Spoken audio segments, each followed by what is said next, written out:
Rahman ve Rahim olan Allah'ın adıyla. Ondan sonra kavmi üzerine gökten bir ordu indirmedik. İndirmeyiz de.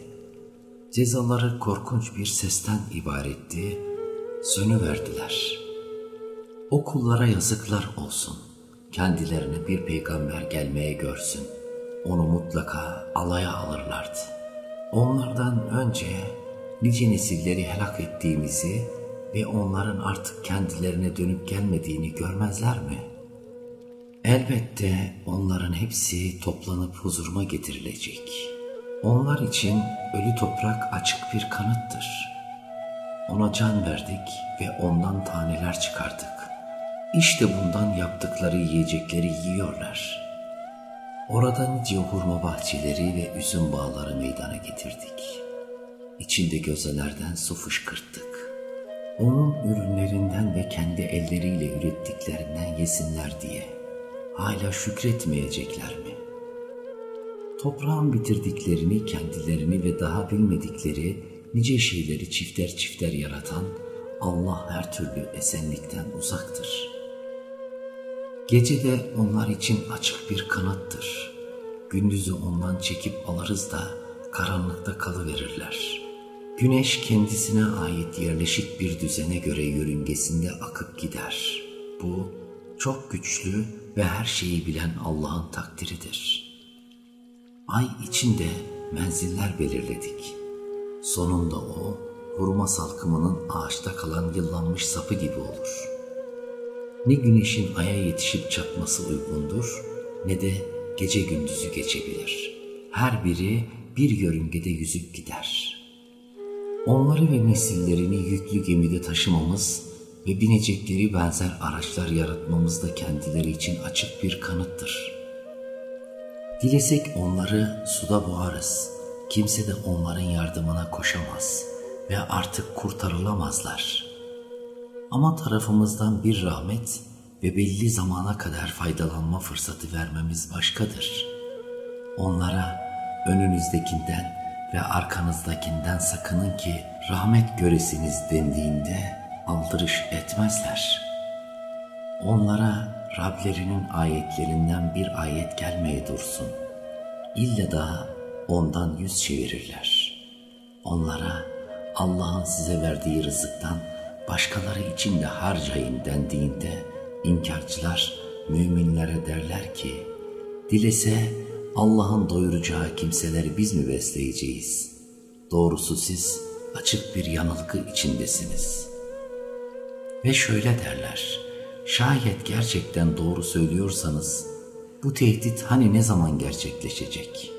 Onlar besbelli ki birbirleriyle uğraşırken kendilerini ansızın yakalayacak korkunç bir sesi bekliyorlar. İşte o anda onlar ne bir vasiyette bulunabilecekler ne de ailelerine dönebilecekler. Sura üflenmiştir. Artık onlar kabirlerinden kalkıp Rablerine doğru koşmaktadırlar. Derler ki, vay başımıza gelenler! Bizi yattığımız yerden kim diriltip kaldırdı? Rahman'ın vaat ettiği işte bu. Peygamberler gerçekten doğru söylemişler.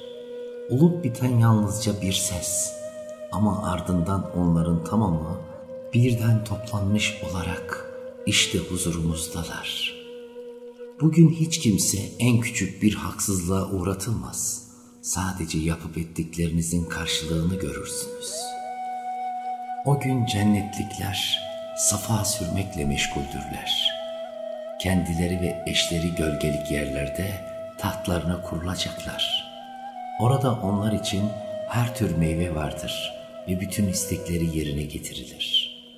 Engin merhamet sahibi Rab'den gelen söz şu olacak: selam size ve ey günahkarlar, siz bugün şöyle ayrılın denir. Ey Adem oğulları, size şeytana kulluk etmeyin, o sizin için apaçık bir düşmandır. Bana kulluk edin, doğru yol budur dememiş miydim? Nitekim o şeytan sizden nice nesilleri saptırdı. Hiç aklınızı kullanmıyor muydunuz? İşte size bildirilen cehennem bu. İnkarcılıkta ısrar etmenize karşılık Girin oraya. O gün onların ağızlarını mühürleriz. Yapmış olduklarını elleri bize anlatır, ayakları da tanıklık eder. Dilesek dünyada da gözlerini büsbütün kör ederdik de yolu bulmak için çabalayıp dururlardı. Ama o takdirde nasıl görebileceklerdi ki? Yine dilesek oldukları yerde onların mahiyetlerini değiştirirdik de taş gibi artık ne ileri gidebilirler ne de geri dönebilirlerdi. Kime uzun ömür verirsek onu yaratılış çizgisinde tersine çeviririz. Hiç düşünmezler mi? Biz ona şiir öğretmedik. Zaten ona yaraşmazdı da. Ona vahyedilen ancak bir öğüt ve apaçık Kur'an'dır. Diri olanları uyarsın ve inkarcılar hakkındaki o söz ceza gerçekleşsin diye gönderilmiştir. Görmezler mi ki kendi kudretimizin eserlerinden olmak üzere onlar için sahip oldukları nice hayvanlar yarattık. Bunları kendilerine boyun eğdirdik ki bir kısmı binekleridir, bir kısmını da yerler. Bunlarda kendileri için içecekler ve başkaca yararlar da vardır. Hala şükretmeyecekler mi? Onlar yardım göreceklerini umarak Allah'tan başka tanrılar edindiler.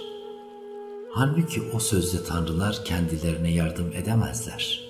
Aksine kendileri onların hizmetindeki askerlerdir. Onların sözleri seni üzmesin. Biz onların gizlediklerini de açığa vurduklarını da elbette biliyoruz. İnsan kendisini bir nutfeden yarattığımızı görmez mi?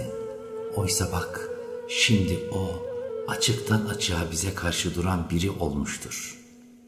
Kendi yaratılışını unutup bize örnek getirmeye kalkışıyor ve şu çürümüş kemiklere kim can verecekmiş diyor. De ki onları ilk başta yaratmış olan diriltecek. O yaratmanın her türlüsünü bilir. Yemyeşil ağaçtan sizin için ateş çıkaran O'dur. İşte ondan yakıp durmaktasınız. Gökleri ve yeri yaratan Allah, onların benzerini yaratmaya kadir değil mi? Elbette öyledir. O eşsiz yaratıcıdır, her şeyi bilir. Bir şeyi istediğinde onun buyruğu ol demekten ibarettir. Hemen oluverir. Her şeyin egemenliği kendi elinde olan Allah, bütün eksikliklerden uzaktır. Ve hepiniz sonunda ona döndürüleceksiniz. Rahman ve Rahim olan Allah'ın adıyla. Sıra sıra dizilmiş olanlara, yanlışları engellemeye çalışanlara ve anmak için okuyanlara andolsun ki kuşkusuz Tanrınız bir tektir. O göklerin, yerin, bunlar arasındakilerinin Rabbi ve doğruların Rabbidir. Biz yakın semayı yıldızların güzelliğiyle bezedik ve onu her türlü isyankar, şeytani güce karşı koruduk. Onlar artık o yüce topluluğu dinleyemezler. Bölgeden uzaklaştırmak için üzerlerine her yönden atış yapılır. Ayrıca onlar ahirette de bitmez bir azaba çarptırılacaklardır. Ancak o yüce topluluktan bir bilgi kırıntısı kapan olursa onu da delip geçen bir ışık topu kovalar. Şimdi o inkarcılardan şu sorunun cevabını iste. Kendilerini yaratmak mı daha zor, yoksa başka yarattıklarımızı mı? Biz onları yapışkan bir çamurdan yarattık. Doğrusu sen hayranlık duydun, onlarsa alay etmektedirler. Kendilerine öğüt verildiğinde gerekli öğüdü almıyorlar. İlahi bir işaret gördüklerinde alaya alıyorlar. Ve bu diyorlar apaçık sihirden başka bir şey değil. Sahi biz ölüp de toprak ve kemik yığını haline gelmişken yeniden mi diriltilecekmişiz? Geçmişteki atalarımızda mı? De ki evet, hem de burnunuz yere sürtülerek. Kuşkusuz o bir tek korkunç sesten ibarettir. Bunun ardından onlar şaşkınlıkla etrafa bakıyor olacaklar. Eyvah diyecekler, işte hesap günü. Evet, bu asılsız olduğunu savunduğunuz yargı günüdür. Allah görevlilere buyurur, toplayın o zalimleri, onların yoldaşlarını ve Allah'ın dışında taptıklarını, hepsini cehennemin yoluna sürün ve durdurun onları, çünkü sorguya çekilecekler. Ey inkarcılar! Size ne oldu ki şimdi birbirinize yardım etmiyorsunuz? Evet, o gün onlar artık çaresiz boyun eğmişlerdir. Biri diğerine yönelir, karşılıklı birbirini sorumlu tutup suçlarlar. Derler ki, siz, evet siz, bize iyi niyetliymiş gibi görünerek gelirdiniz. Diğerleri, aksine derler, siz inanmış kimseler değildiniz. Bizim sizin üzerinizde hiçbir etkili baskımız olmamıştı. Bilakis siz azgın bir topluluktunuz. Sonuçta Rabbinizin hükmünü hepimiz hak ettik.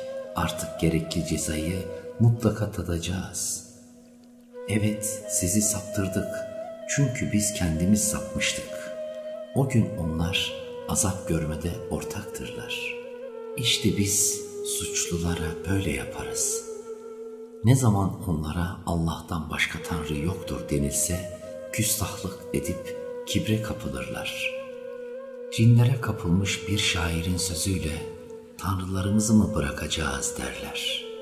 Aksine o, gerçeği getirdi. Allah'ın diğer elçilerini de doğruladı. Ama siz o acı azabı tadacaksınız ve sadece yapmış olduklarınızdan dolayı cezalandırılacaksınız. Ancak Allah'ın samimi kulları bu cezanın dışındadır. Onlar için belirli bir rızık vardır. Türlü meyveler onlara nice ikramlarda bulunulacaktır. Nimetlerle dolu cennetlerde, karşılıklı oturdukları tahtlar üzerinde, aralarında kaynaktan doldurulmuş kadehler dolaştırılır. Bembeyaz, içenlere lezzet verir. İçenlere dokunmaz, ondan sarhoş da olmazlar. Yanlarında da eşinden başkasına bakmayan, ceylan gözlü, gün görmemiş güzel tenli kadınlar bulunur. Cennet sohbetinde birbirine dönüp karşılıklı sorular sorarlar. İçlerinden biri şöyle der, benim bir arkadaşım vardı. Derdi ki, sen de onaylıyor musun gerçekten? Biz ölüp de toprak ve kemik yığını haline gelmişken, mutlaka hesaba çekilecekmişiz, öyle mi? Ve ekler, şimdi dönüp bakar mısınız ona? Sonra kendisi dönüp bakar ve arkadaşını cehennemin ortasında görür. Allah'a yemin ederim ki der, neredeyse beni de mahvedecekti. Rabbimin lütfu olmasaydı ben de şimdi cehenneme getirilenler arasında olacaktım. Ne mutlu bize ki artık bir daha ölmeyeceğiz, değil mi? Önceki ölümümüzden başka ölüm yok, azap da görmeyeceğiz. Bu gerçekten çok büyük bir kazançtır. Amel sahipleri böylesi bir kazanç için çalışmalıdır. Bu mu daha iyi bir ikramdır, yoksa zakkum ağacı mı? Biz o zakkumu zalimler için bir sınama aracı yaptık. O, cehennemin ta dibinde yetişen bir ağaçtır. Tomurcukları sanki şeytanların başları gibidir. Zalimler mutlaka onu yiyecekler. Karınlarını onunla dolduracaklar. Sonra onların yedikleri bu nesnenin üzerine kaynar su karıştırılmış bir içecekleri de olacaktır. Sonunda onların varacakları yer mutlaka cehennem olacaktır. Çünkü onlar atalarını doğru yoldan sapmış olarak buldular. Ama kendileri de çılgınca onların izinden koşuyorlar. Onlardan önce de geçmiştekilerin çoğu yollarını sapıtmıştı. Oysa içlerinden uyarıcı elçiler de göndermiştik. Bak şimdi Allah'ın samimi kulları dışında uyarılanların akıbeti ne oldu? Vaktiyle Nuh bize yakarmıştı. Biz de ne güzel karşılık vermiştik. Nitekim kendisini ve ailesini o büyük felaketten kurtardık ve yalnız onun soyunu kalıcı kıldık. Sonradan gelen nesiller arasında onun hakkında iyi bir ün bıraktık. Bütün alemlerde ona selam olsun. İşte biz iyileri böyle ödüllendiririz. Çünkü o bizim mümin kullarımızdandı. Sonunda ötekileri sulara gömdük. Kuşkusuz İbrahim, Nuh'un yolunu izleyenlerdendi.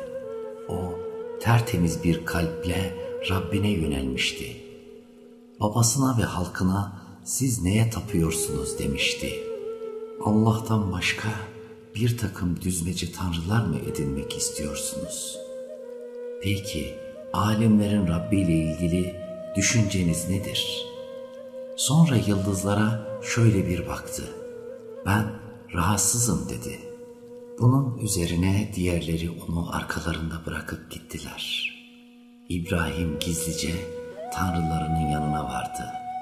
Niçin bir şeyler yemiyorsunuz dedi. Neyiniz var, niçin konuşmuyorsunuz? Sonra onlara güçlü darbeler indirmeye başladı. Diğerleri öfke içinde koşarak İbrahim'in yanına geldiler. Dedi ki, kendi ellerinizle yonttuğunuz şeylere mi tapıyorsunuz? Oysa sizi de yaptıklarınızı da Allah yarattı. Ötekiler, onun için bir yapı kurun ve orada hazırlayacağınız kuvvetli ateşe atın onu dediler. Böylece onu engellemek için bir plan kurdular. Ama biz onları alta düşürdük. İbrahim, ben Rabbime gidiyorum dedi. O bana yol gösterecektir. Rabbim bana iyilerden olacak bir evlat ver. Bunun üzerine kendisine akıllı ve iyi huylu bir erkek çocuğu olacağını müjdeledik. Çocuk babasıyla beraber iş güç tutacak yaşa gelince babası ona yavrucuğum dedi. Rüyamda seni kurban ettiğimi gördüm. Düşün bakalım sen bu işe ne diyeceksin? Dedi ki babacığım sana buyurulanı yap. İnşallah beni sabredenlerden biri olarak bulacaksın. Her ikisi de ilahi buyruğa teslim olunca ve babası onu yüzüstü yatırınca ey İbrahim diye ona seslendik. Tamam, rüyanı gerçekleştirmiş oldun. İşte iyileri biz böyle ödüllendiririz. Bu kesinlikle apaçık bir imtihandı. Biz oğlunun canına bedel olarak ona iri bir kurbanlık verdik. Onun hakkında İbrahim'e selam olsun ifadesini sonradan gelen nesiller arasında devam ettirdik. Evet, iyileri işte böyle ödüllendiririz.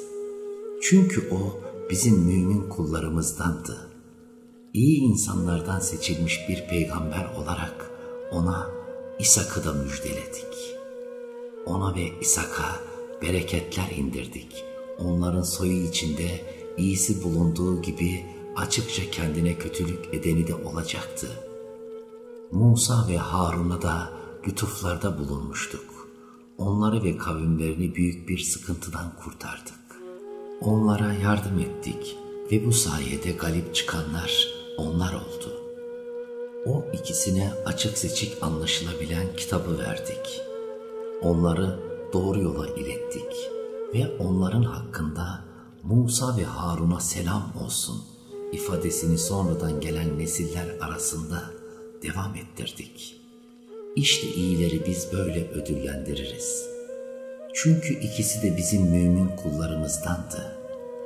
Kuşkusuz İlyas da elçilerimizden biriydi. Kavmine şirk ve günahtan sakınmayacak mısınız dedi. En güzel yaratanı sizin de geçmişteki atalarınızın da Rabbi olan Allah'ı bırakıp Baal'e mi taparsınız? Ama onu yalancılıkla suçladılar.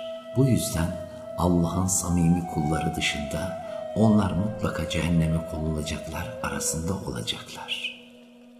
Onun hakkında İlyas'a selam olsun. ifadesini sonradan gelen nesiller arasında devam ettirdik. İşte iyileri biz böyle ödüllendiririz. Çünkü o bizim mümin kullarımızdandı. Kuşkusuz Lut da elçilerimizdendi. Geride kalanlar arasında bırakılan yaşlı bir kadın dışında onu ve bütün ailesini kurtarmıştık. Sonra diğerlerini helak ettik. Siz de sabah akşam onların yurtlarından gelip geçmektesiniz. Bunları görüp de aklınızla değerlendirmiyor musunuz? Kuşkusuz Yunus da elçilerimizdendi. Vaktiyle o yüklü bir tekneyle ülkesinden kaçmıştı. Kura'ya girdi ve kaybedenlerden oldu. Kendisini büyük bir balık yuttu. Doğrusu o bundan önce kınanacak bir iş yapmıştı. Eğer o Allah'ın şanını yüceltenlerden olmasaydı, kıyamete kadar balığın karnında kalacaktı. Sağlığı bozulmuş olarak onun ıssız bir kıyıya bırakılmasını sağladık. Üstüne gölge yapması için kabak türünden bir bitki bitirdik.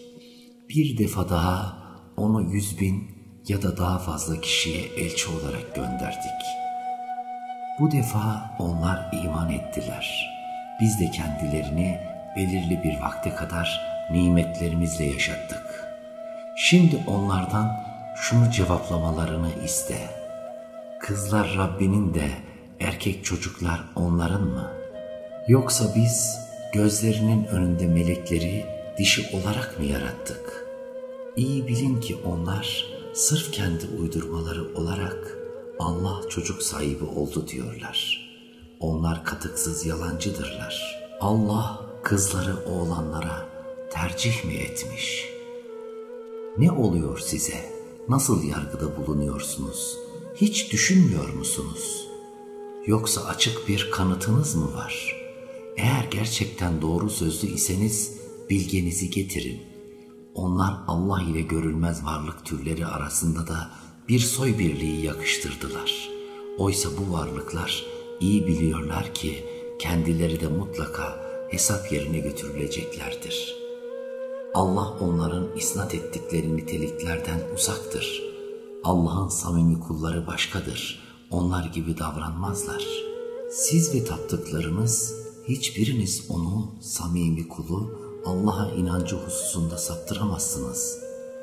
Ancak cehennemi boylayacak olan başka. Putperestlerce Allah'ın kızları sayılan melekler şöyle derler: bizim her birimizin mutlaka belli bir yeri vardır. Biz mutlaka o yerlerde saf tutarız ve biz kuşkusuz Allah'ı tesbih ederiz. O putperestler hep şöyle derlerdi: elimizde öncekilerden gelmiş bir kitap bulunsaydı elbet biz de Allah'ın halis kulları olurduk. Ama şimdi bu kitabı Kur'an inkar ediyorlar.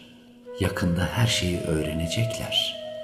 Andolsun ki elçi olarak gönderdiğimiz kullarımıza geçmişte söz vermiştik. Zafere mutlaka onlar ulaşacaklar. Galip gelenler kesinlikle bizim ordumuz olacak. Ey Resulüm!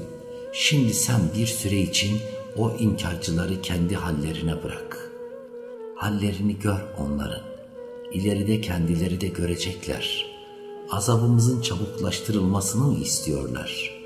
İstedikleri başlarına geldiğinde önceden uyarılmış olanların sabahı çok kötü olacaktır. Evet, sen bir süre için onları kendi hallerine bırak ve hallerini gör. İleride kendileri de görecekler. Mutlak izzet sahibi olan Rabbin onların yakıştırdığı nitelemelerden münezzehtir. Bütün peygamberlere selam olsun ve alemlerin Rabbi olan Allah'a hamdolsun. Rahman ve Rahim olan Allah'ın adıyla. Sad, öğüt ve uyarı dolu Kur'an'a andolsun ki inkar edenler, bu uyarıya kulak verecekleri yerde gurura kapılmış ve ayrılığa düşmüşlerdir. Onlardan önce nice nesilleri helak ettik. O sırada feryat ettiler ama artık zaman kurtulma zamanı değildi. Şimdi bunlar da kendilerine aralarından bir uyarıcı gelmesine şaşıyorlar ve bu inkarcılar şöyle diyorlar: bu adam bir sihirbazdır, tam bir yalancıdır. Tanrıları tek Tanrı'ya mı indiriyor? Bu gerçekten şaşılacak bir şey. Onların ileri gelenleri harekete geçip şöyle dediler: yolunuzda yürüyün, tanrılarınıza bağlılıkta direnin. İşte sizden istenen budur. Bildiğimiz son dinde böyle bir şeyi işitmedik. Bu uydurmadan başka bir şey değil. İlahi uyarı içimizden ona mı indirildi şimdi? İşin doğrusu onlar benim uyarım karşısında kuşku içindedirler. Hayır, azabımı henüz tatmadılar. Yoksa senin aziz ve lütufkar Rabbinin rahmet hazineleri onların elinde midir? Ya da göklerle yerin ve ikisi arasında bulunanların hükümranlığı onlarda mı? Öyleyse çareler bulup göklere yükselseler ya, onlar orada çeşitli bölüklerden oluşmuş, bu durumda şimdiden yenilmeye mahkum bir kalabalıktır. Bunlardan önce Nuh kavmi, Ad kavmi, Kazıklı Firavun, Semud kavmi, Lut kavmi ve Eyke halkı, bütün bu topluluklar ısrarla gerçeği yalanlamışlardı. Hepsi de elçileri yalancılıkla suçladılar. Bu yüzden de kendilerini cezalandırmam hak oldu. Bunlar da şimdi bir daha geri dönüşe imkan bırakmayacak olan korkunç bir sesi yalnızca bunu beklemektedirler. Onlar alaycı bir tavırla Rabbimiz hesap gününden önce payımıza düşen azabı hemen şimdi ver dediler. Sen onların söylediklerine sabret. Güçlü kulumuz Davud'u hatırla. Yönü hep Allah'a dönüktü. Dağları onun emrine verdik. Sabah akşam yaratıcılarını tesbih ederlerdi. Toplu halde kuşları da emrine verdik. Hepsi de Allah'a yönelmişlerdi. Onun hükümdarlığını güçlendirmiş, kendisine hikmet, peygamberlik ve anlaşmazlıkları halletme yeteneği vermiştik. Davalaşanlara dair bilgi sana ulaştı mı? Bu adamlar mabedin duvarına tırmanıp Davud'un yanına girmişlerdi. Davud onları görünce telaşlanmıştı. Korkma dediler. Birimizin diğerini haksızlık etmekle suçladığı iki davacıyız biz. Aramızda adil bir hüküm ver. Doğruluktan sapma, bize de doğru yolu göster. Şu adam benim kardeşim. Onun 99 koyunu, benim ise bir tek koyunum var.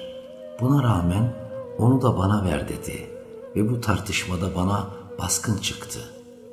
Davud şöyle dedi: senin koyununu kendi koyunlarına katmak istemekle doğrusu sana karşı haksızlık etmiştir. Zaten aralarında ortaklık ilişkileri bulunanların çoğu birbirine haksızlık ederler. Yalnız iman edip dünya ve ahiret için yararlı işler yapmakta olanlar böyle değildir. Ama onlar da o kadar az ki. Davud böyle bir temsil ile kendisini sınadığımızı anladı. Bunun üzerine Rabbinden kendisini bağışlanmasını dileyerek secdeye kapandı ve bütünüyle ona yöneldi. Biz de onu bağışladık. Kuşkusuz yanımızda onun yüksek bir makamı, güzel bir geleceği vardır. Ey Davud! Biz seni yeryüzünde halife yaptık. Onun için insanlar arasında adaletle hükmet. Nefsin isteklerine uyma. Sonra seni Allah yolundan saptırır. Kuşkusuz Allah yolundan sapanlara hesap verme gününü unutmaları yüzünden çok ağır bir azap vardır. Göğü, yeri ve ikisi arasındakileri boş yere yaratmadık. Bu inkar edenlerin zannıdır. Cehennem ateşinden vay o inkarcıların başına geleceklere. Yoksa iman edip dünya ve ahirete yararlı işler yapanları yeryüzünde fesat çıkaranlarla bir mi tutacaktık? Yahut günah işlemekten sakınanları günaha batanlar gibi mi sayacaktık? Bu bir mübarek kitaptır ki onu sana insanlar ayetleri üzerinde iyice düşünsünler, akıl, izan sahipleri ondan dersler, öğütler alsınlar diye indirdik. Biz Davud'a Süleyman'ı armağan ettik. O ne iyi kuldu, yönü hep Allah'a dönüktü. Bir gün akşama doğru alımlı, soylu koşu atları önüne getirildiğinde, ben malı atları Rabbimi hatırlattığı için sevdim dedi. Derken güneş batınca onlar karanlığın perdesiyle gizlendi. Daha sonra onları bana geri getirin dedi. Bacaklarını ve boyunlarını sıvazlamaya başladı.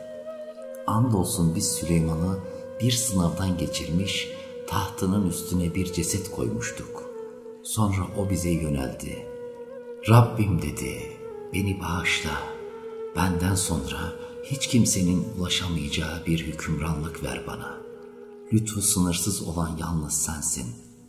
Bunun üzerine emriyle dilediği yöne doğru tatlı tatlı esen rüzgarı, bina kuran ve dalgıçlık yapan bütün şeytanları ve zincirlerle bağlanmış diğer yaratıkları onun buyruğuna verdik. Bu bizim bağışımızdır. Hiçbir hesap kaygısı taşımadan ister başkalarına ver, ister elinde tut dedik. Kuşkusuz onun katımızda yüksek bir yakınlık derecesi ve güzel bir geleceği vardır. Kulumuz Eyyub'u da an. O Rabbine, şeytan bana sıkıntı ve acı vermektedir diye seslenmişti. Ayağını yere vur dedik. İşte yıkanılacak ve içilecek serin bir su. Tarafımızdan bir rahmet ve akıl izan sahipleri için de anılacak bir örnek olmak üzere ona aile efradını, ayrıca bunlarla birlikte bir mislini daha bağışladık. Bir yemini vardı.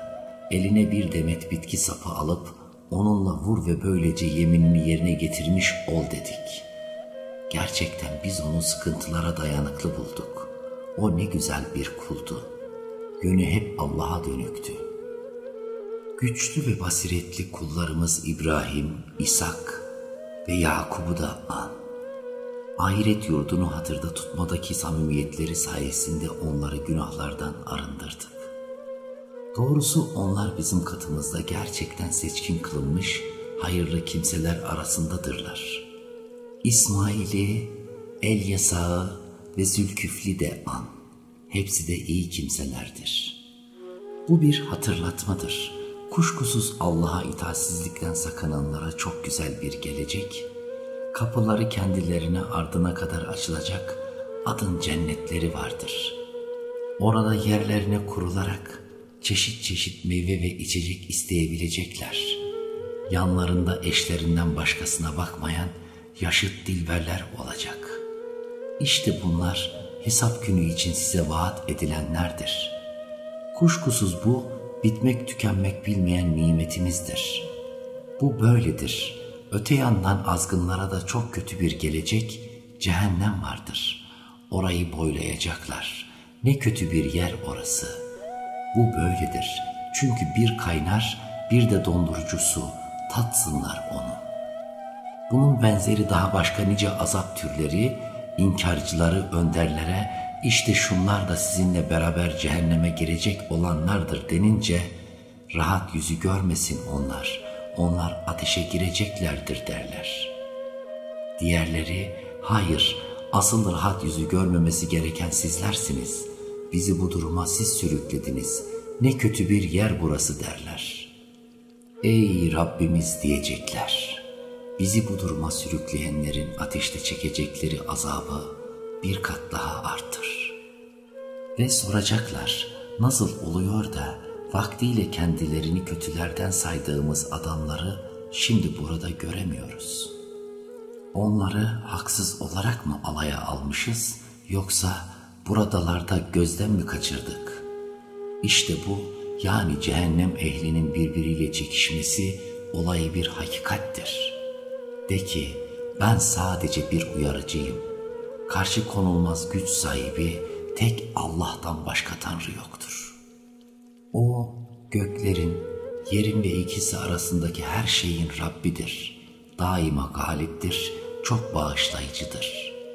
De ki, bu vahiy ile gelen çok önemli bir bilgidir. Siz ise ona sırt çeviriyorsunuz. Yüce topluluk kendi aralarında tartışırlarken onlarla bulunup bilgi edinmiş değilim. Bana yalnızca apaçık bir uyarıcılık görevi yüklendiğim için vahiy gelmektedir. Hani Rabbim meleklere demişti ki, ben çamurdan bir insan yaratacağım. Ona tam şeklini verip ruhumdan da üflediğim vakit hemen onun için secdeye kapanın. Bunun üzerine meleklerin hepsi secde ettiler. Yalnız iblis hariç. O kibir duygusuna kapılıp kafirlerden oldu.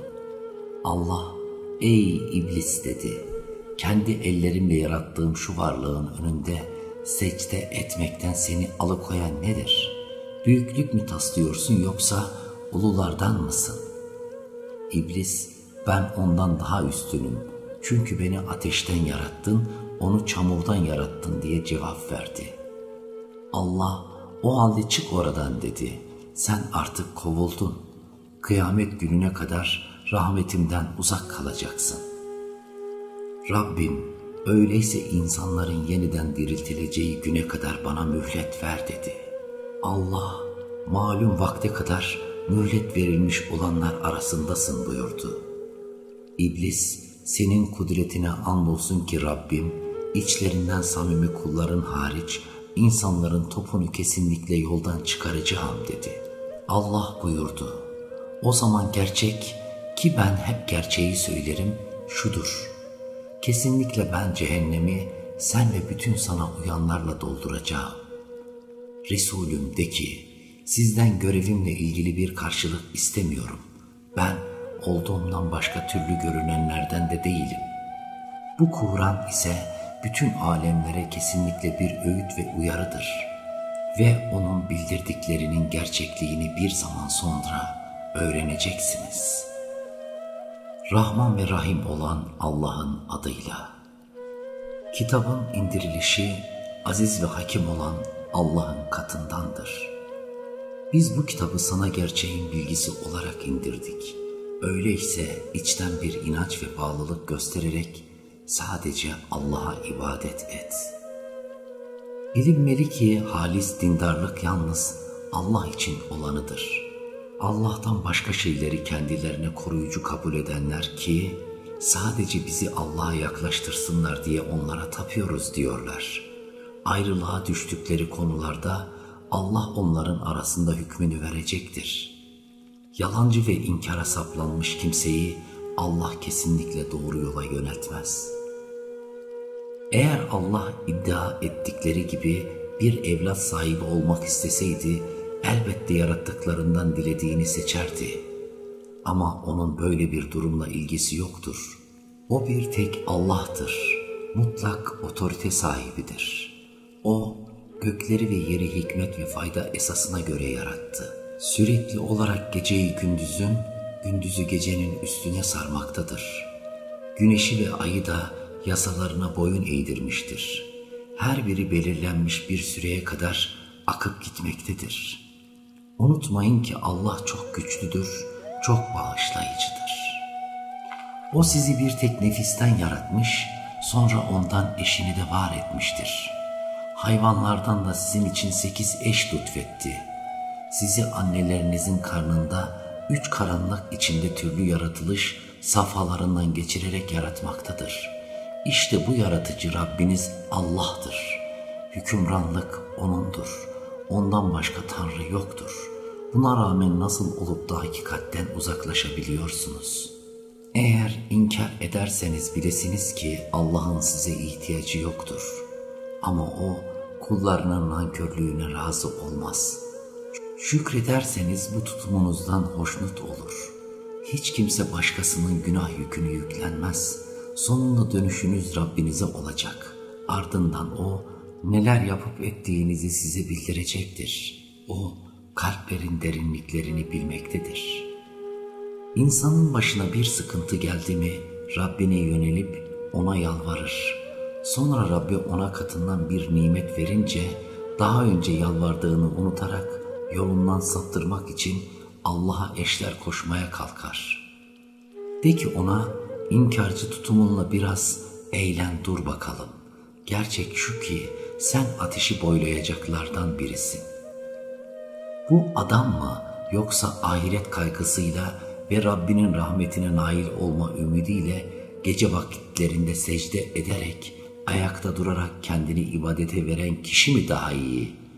De ki, hiç bilenlerle bilmeyenler bir olur mu? Doğrusu ancak akıl izan sahipleri bunu anlar. De ki, Allah şöyle buyuruyor: Ey inanan kullarım! Rabbinize karşı gelmekten sakının. Bu dünyada iyilik yapanlar iyilik bulacaklardır. Allah'ın arzı geniştir. Sabredenlere mükafatları hesapsız verilecektir. De ki, kuşkusuz bana kendisine içten bir inanç ve bağlılık göstererek Allah'a ibadet etmen emredildi ve bana Müslümanların ilki olmam emredildi. De ki, eğer Rabbime isyan edersem dehşetli bir günün azabına uğrayacağımdan korkarım. O putperestlere de ki, ben kendisine içten bir inanç ve bağlılık göstererek yalnız Allah'a ibadet ederim. Artık siz de onun dışında dilediğinize tapın bakalım. Ve ekle, kesin olan şu ki asıl kaybedenler kıyamet gününde hem kendilerini hem de yakınlarını ziyan edecek olanlardır. Bilesiniz ki kesin hüsran işte budur. Onların üstünde kat kat ateş olacak. Altlarında da böyle katlar bulunacak. İşte Allah kullarını bununla korkutup uyarıyor. Ey kullarım, bana karşı gelmekten sakının. Sahte tanrılara kulluk etmekten kaçınan, yüzünü ve özünü Allah'a çevirenlere müjdeler olsun. Söylenenleri dinleyip de en güzeline uyan kullarımı müjdele. İşte Allah'ın doğru yolu buldurduğu kimseler onlardır. Asıl akıl izan sahipleri de onlardır. Hakkında azap hükmü kesinleşmiş kimseyi, sonuçta ateşi boylayacak olanı sen mi kurtaracaksın? Öte yandan Rablerine karşı gelmekten sakınanlara gelince onların altından ırmaklar akan, birbiri üzerine yapılmış odaları olacak. İşte Allah'ın vaadi, Allah sözünden dönmez. Görmedin mi Allah'ın gökten su indirip onu yerdeki kaynaklara akıttığını? Sonra onunla değişik renklerde ürünler bitirir, sonra bu bitkiler gelişip olgunlaşır, ardından onun sarardığını görürsün. Sonunda Allah onu kırılıp ufalanmış hale getirir. Kuşkusuz bunda akıl izan sahipleri için bir ders vardır. Allah kimin gönlünü İslam'a açmışsa o, Rabbinden gelen bir aydınlık içinde olmaz mı? Allah'ı anma konusunda kalpleri katılaşmış olanlara ise çok yazık. Onlar apaçık bir sapkınlık içindedirler. Allah kendi içinde uyumlu, gerçekleri tekrar tekrar dile getiren bir kitap olarak sözlerin en güzelini indirdi. Rablerinden korkanların onun etkisiyle tüyleri ürperir, sonra yine Allah'ı anmaya yönelerek bedenleri ve kalpleri huzura kavuşur. İşte bu kitap Allah'ın bir rehberi olup dilediği kimseyi onunla doğruya yönlendirir. Ama Allah kimi şaşırtırsa artık ona doğru yolu gösterecek yoktur. Kıyamet gününde o şiddetli azaba karşı kendini çaresizlikten yüzüyle korumaya çalışan kişi mi daha kötü durumda, yoksa cennette bulunan mümin mi? O gün zalimlere vaktiyle kazandığınızı tadın şimdi denir. Onlardan öncekiler de doğruyu yalan saymışlar. Bunun üzerine tepelerine nereden geldiğini anlamadıkları bir azap inmişti. Böylece Allah onlara dünya hayatında rezilliği tattırdı. Ahiretteki azap ise daha büyük olacak. Keşke bilselerdi. Muhakkak ki biz düşünüp ders alsınlar diye insanlar için bu Kur'an'da her türlü örneği ortaya koyduk. Bunu insanlar Allah'a karşı gelmekten korunsunlar diye Arap diliyle indirdiğimiz çelişkisiz Kur'an'da yaptık. Allah şöyle bir örnek veriyor. Bir adam var ki onun birbiriyle ihtilaflı birçok ortak efendisi bulunmaktadır. Bir adam da var ki bir tek kişiye bağlıdır. Şimdi bu iki adamın durumları eşit olabilir mi? Bütün övgüler Allah'a mahsustur. Fakat çoğu bunu anlamamaktadır. Elbette sen öleceksin, onlar da ölecek. Sonra da kıyamet gününde Rabbinizin huzurunda damalaşacaksınız.